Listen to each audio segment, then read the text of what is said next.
আসসালামু আলাইকুম, কেমন আছেন সবাই? আশা করি ভালো। আজকে আমি অনেক মজাদার একটি পুডিং তৈরি করব, ব্রেড পুডিং। আমি খুব সহজভাবে করেছি।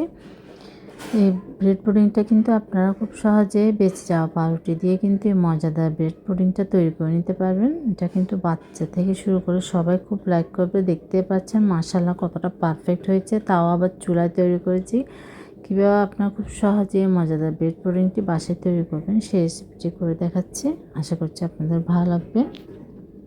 আমি এখানে ব্রেড নিয়ে নিয়েছি 4 পিস। আপনারা চাইলে বড় পিস হলে আপনারা 2 পিস নিতে পারেন। আমি যেহেতু ছোটো তাই 4 পিস নিয়েছি, কিন্তু আমি এখানে 3 পিস ইউজ করেছি, একটা আমি দিইনি।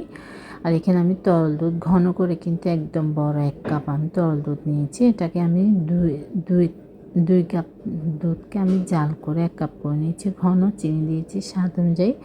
আর আজকের পুডিংটা কিন্তু আমি 3টা ডিম দিয়ে তৈরি করেছি। খুবই সহজভাবে করেছি। আপনারা কিন্তু ঝটপট মেহমান আসলে বা বাচ্চারা খেতে চাইলে বাচ্চাদের টিফিনের জন্য বলেন, ঝটপট এই পুডিংটা তৈরি করে নিতে পারেন।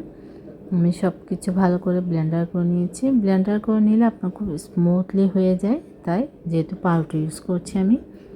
এবার আমি ক্যারামেলটা করে নিয়েছি অফ ক্যামেরা। আমি আর দেখালাম না কীভাবে করছি, সেটা তো আমরা সচরাচর সবাই জানি। চিনি দিয়ে ক্যারামেলটা তৈরি করে নিতে হয় সামান্য একটু পানি দিয়ে।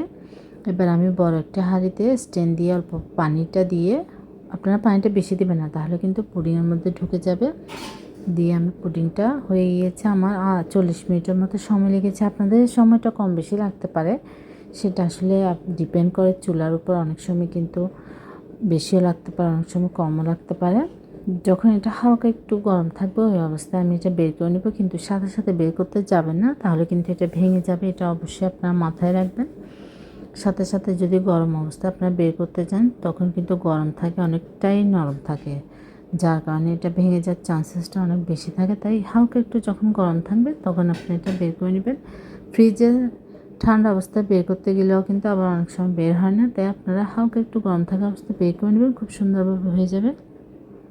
দেখতে পাচ্ছেন মাশাআল্লাহ কতটা পারফেক্ট হয়েছে, খুবই সুন্দরভাবে হয়ে গিয়েছে। অল্প উপকরণে মজাদার ব্রেড পুডিংটা আপনারা চাইলে বাসায় খুব সহজেই তৈরি করে নিতে পারেন। আশা করছি আপনাদের ভালো লাগবে। ভালো লাগলে অবশ্যই আমাকে কমেন্ট করে জানাবেন কেমন হয়েছে। এবার এটা আমি কেটে নিচ্ছি স্লাইস করে। দেখুন মাশাআল্লাহ কতটা সুন্দরভাবে কিন্তু হয়ে যাচ্ছে। আমি কিন্তু এখানে 2 টেবিল চামচ পরিমাণ গুঁড়া দুধও অ্যাড করেছিলাম, সেটা আসলে স্কিপ হয়ে গিয়েছে। 2 টেবিল চামচ পরিমাণ আপনারা চাইলে দিতে পারেন, তাহলে কিন্তু এটা আপনার টেস্টটাও ভালো আসে গুঁড়া দুধটা ইউজ করলে, আর অনেকটা পরিমাণ ক্রিমি হয়। আর আপনাদের যদি এটা হাতের কাছে না থাকে, আপনারা শুধুমাত্র তরল দুধ দিয়েও ঘন করে করতে পারেন। আর না হয় আপনারা গুঁড়া দুধকেও কিন্তু পানি দিয়ে গুলিয়ে তরল দুধের মতো ঘন করে আপনারা এটা দিয়ে তৈরি করতে পারেন। খুবই সহজ, কিন্তু খেতে অসাধারণ। দেখুন কতটা সুন্দর হয়েছে, দেখতে যতটা লোভনীয় লাগছে মাশাআল্লাহ খেতেও তেমন হয়েছে। আশা করছি আপনাদের ভালো লাগবে। ভালো লাগলে আমার চ্যানেল সাবস্ক্রাইব করবেন, পাশে থাকা বেল আইকনটা প্রেস করে দেবেন। আল্লাহ হাফেজ, আসসালামু আলাইকুম।